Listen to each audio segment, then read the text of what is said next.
This channel does not promote any violent, harmful, or illegal activities. All content provided by this channel is meant for an educational purpose only. Panchayat ভবনে SIR শুনানি চায় না নির্বাচন commission.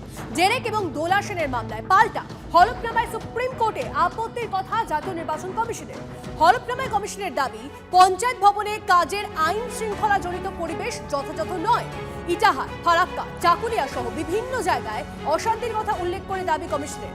কমিশনের আধিকারিকরা তাদের জীবনের ভয় পাচ্ছেন বলে দাবি হলফনামায়। 19 জানুয়ারি সুপ্রিম কোর্টের প্রধান বিচারপতির বেঞ্চ নির্দেশ দিয়েছিল পঞ্চায়েত ভবনের শুনানি করতে হবে। হিংসার প্রেক্ষাপটের কথা তুলে সুপ্রিম কোর্টের এই নির্দেশ পরিবর্তন করার আবেদন কমিশনের।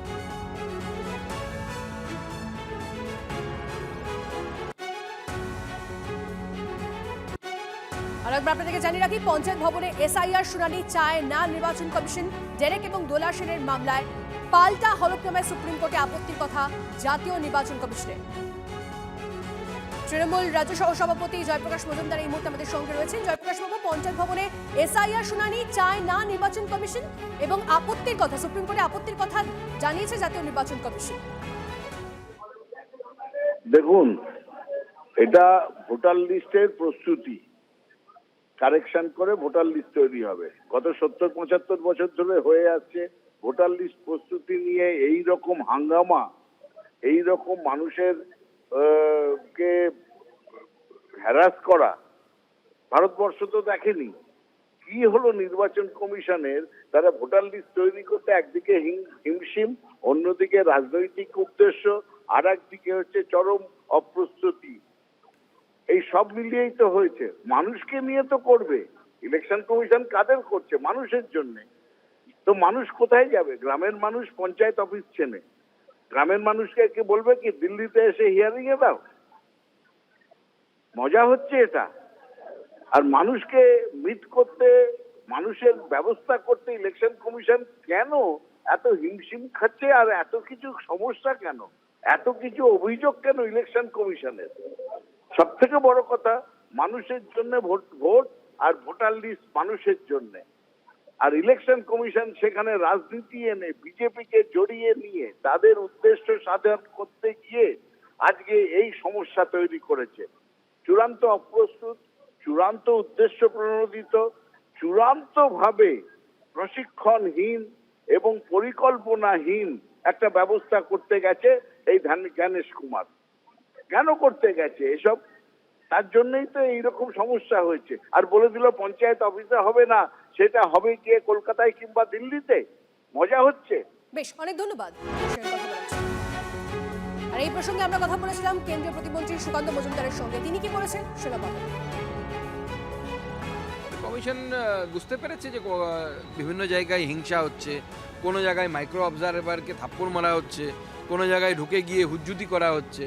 কারণ তৃণমূল কংগ্রেসের হারমাত বাহিনী বা গুন্ডা বাহিনী যারা, তারা তো জানে যে এই অফিসগুলো আসলে পার্টি অফিস, পঞ্চায়েতের অফিসগুলো হচ্ছে পার্টি অফিস।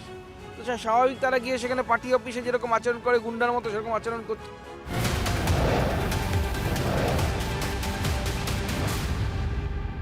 আপনাদেরকে জানিয়ে রাখি, বাংলায় পিছোতে চলেছে এসআইআর এর চূড়ান্ত ভোটার তালিকা প্রকাশের দিন। এসআইআর শুনানির সময়সীমা আরও 7 দিন বাড়ানোর জন্য নির্বাচন সদনের কাছে আবেদন সিইও দপ্তরের।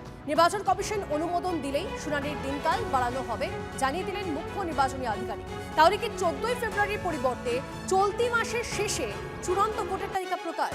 প্রশ্ন থাকছে।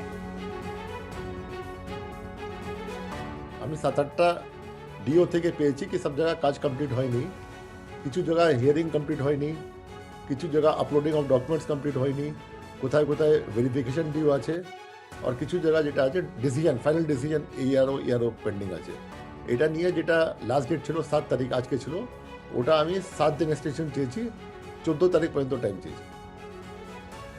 ন্যাশনাল দাবি, আপনি দেখুন না, প্রতিদিন 1.5 লক্ষ করে হিয়ারিং হচ্ছিল। লাস্ট 3 দিনে বাকি ছিল 60 লক্ষের বেশি হিয়ারিং। মানে প্রতিদিন যারা 1.5 লক্ষ হিয়ারিং করতে পারছে না, তারা প্রতিদিন 20 লক্ষ হিয়ারিং কি করে করবে?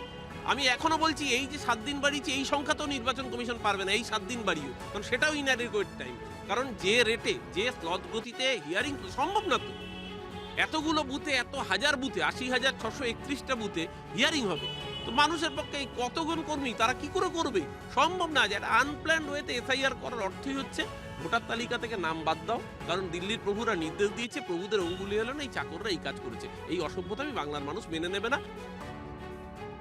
কয়েকটা জেলার কয়েকটা পকেট ছাড়া বাকি সব জায়গায় হয়ে গেছে। যে জেলার যে পকেটগুলো হয়নি সেগুলো যাতে কমপ্লিট করতে না পারে তার জন্যই এই ব্যবস্থা করা হয়েছে। যেখানে 90% কাজ হয়ে গিয়েছে, 10 ভাগ হয়নি, 10 ভাগের জন্য 90 ভাগকে আটকে রাখাটা সেটা আমার মনে হয় না স্বাস্থ্যের লক্ষ্য।